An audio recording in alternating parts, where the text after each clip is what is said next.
Hi. So today I want to talk about paper. Now, there are so many choices out there, hot press, cold press, cotton. It's so difficult to decide what to buy in the end. So, let me break it down for you, especially as a beginner, because it can be very overwhelming. So, first of all, if you go to the dollar store and you buy paper there, it's probably more of a wood pulp paper, okay? And which they are fine to practice with, but I found them to be quite dull in the end, to not give me the effect that I want. Masking tape didn't stay on it properly, so I would always be tearing my paper. And in the end, I always say, in buying cheaper can cost you more because you don't get the effect that you want. It makes you negative about painting with watercolor, and then in the end you are either giving up because you know what is happening in a tutorial is not necessarily what's happening on your page, or you get into more expensive paper, and that way you chuck away the cheap one, which is just a waste of money. So, for me personally, I would suggest buying a bit of a better quality paper and not going for something from the dollar store straight away. When you are starting out, I promise you it is going to make you negative if you don't see what's happening in the tutorial happening on the page, and you're just going to think that you are not good enough or that it's not easy. It is hard to learn watercolor. It is sometimes difficult. You don't always get the effect that you want, but if you want the best possible outcome for yourself, give it a go with a good quality paper. Good quality, not the best, just for practicing. So what I would go with instead of doing a wood pulp number is to go with something like a 25% cotton paper. Now, I found this one at my local office works, Reeves 25 cotton. I'm from Australia, so this is at Office Works, and I mostly paint with this one when I'm doing my classes. This is an A3 size, so when I'm presenting my classes, I would paint on this one, and my students would paint on 100% cotton that I got for them. But because I paint the thing so many times over and over and over, I don't mind using 25% cotton. And you also get lots of different brands that has one with a bit of a cotton blend in it. So I think these ones are really great for practicing, for starting your watercolor journey, something with a bit of cotton in it. Okay. Now, if you are planning on selling your work, then I would definitely go for 100% cotton, because you want to sell good quality paper, you want to sell a good quality product. So sticking to 100% cotton is always your best bet, and it gives you the best result with the colors, the paint, the water, everything. So 100% cotton paper. Obviously, you can get yourself arches. They are quite expensive. A brand that I found on the internet is, of course, the Bahong paper. Okay, and they come in all different kinds of sizes. And this is a watercolor block. So what that means is that it is actually just one, it's all glued together all around the sides. It's got glue on it.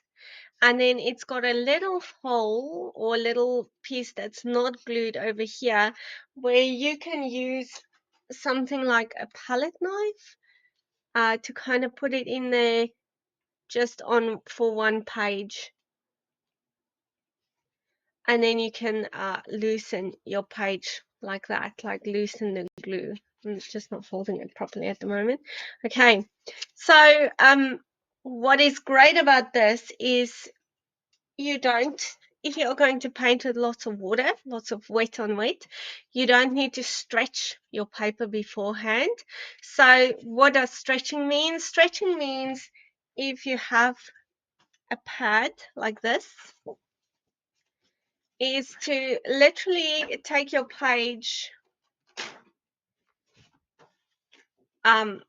put the whole thing in water, soak it basically, let it dry overnight, and then use it the next day. Because that means that it's absorbed all the water it can possibly absorb. So when you paint, it's not going to buckle. Okay, so that's what stretching is. You can have a look on the internet. There's lots of ways to stretch your page. You can use, I think it's like a crafter's tape that I put on it, wet the page, and then they cut the paper off, or you can literally wet it and then dry it like in between something so that it dries nice and flat. But that just helps not to have all that buckle. Now, I never stretch my paper. I don't do it for my classes either, because that means, you know, some months I would have to stretch like 100 pages. um, so I don't do it. So pages buckle, but I put masking tape on it or painter's tape on it to keep it nice and flat, or as flat as possible. And once it dries, you can always, you know, put it under a book or something heavy to kind of keep, you know, like straighten it out again. Okay, so that's paper stretching. Then you get a difference as well between hot press and cold press, and also rough paper. Now, that just explains what the texture is of your page, okay? So first of all, hot press. Hot press is very smooth, okay? For hot press, you don't use a lot of water. Hot press is when you want to do quite a bit of details, any, you know, more wet on dry painting, dry brush painting. So not a lot of detail, because it's very smooth and it cannot take a lot of water. Then cold press has got a lovely texture to it. Okay, obviously you won't be able to see it, but cold press means that it's got texture to it and it can take a lot of water. And then lastly, you have rough. So rough is even more textured than cold press. It can take a lot of water and it can give you a very nice textured effect if you're doing dry brush and things on it as well. So, okay, so those are your options for watercolor painting. Now, a lot of professionals say that they practice on expensive 100% cotton paper as well, because, you know, that gives them the exact effect that they want to practice, and they can exactly see how it's reacting on the paper. So that is something you can do. I personally don't use my expensive paper for practicing. I would use more of a cheap paper or a 25% cotton paper for practicing on.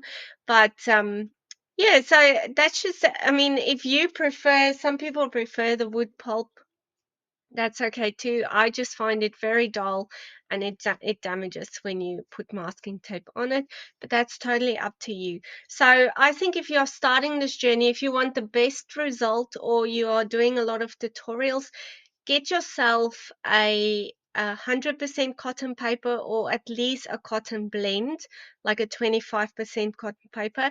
And also always look for a 300 GSM paper. That's a nice and thick one. All of these ones, all of these Baum papers are 300.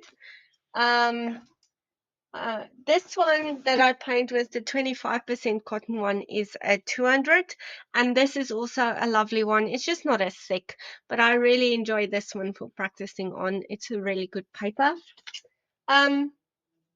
As you can see, the wood pulp one is 190 GSM, so it's a lot thinner paper. It doesn't take lots of water. So I would really suggest rather starting your journey with something like a 25% cotton or cotton blend, and at least a 200 GSM. But if you are wanting to sell, go for 300 GSM, 100% cotton. You cannot go wrong with it. Have fun. Let me know if you have any more questions about paper, and I will try and answer them as best as I could. So enjoy painting.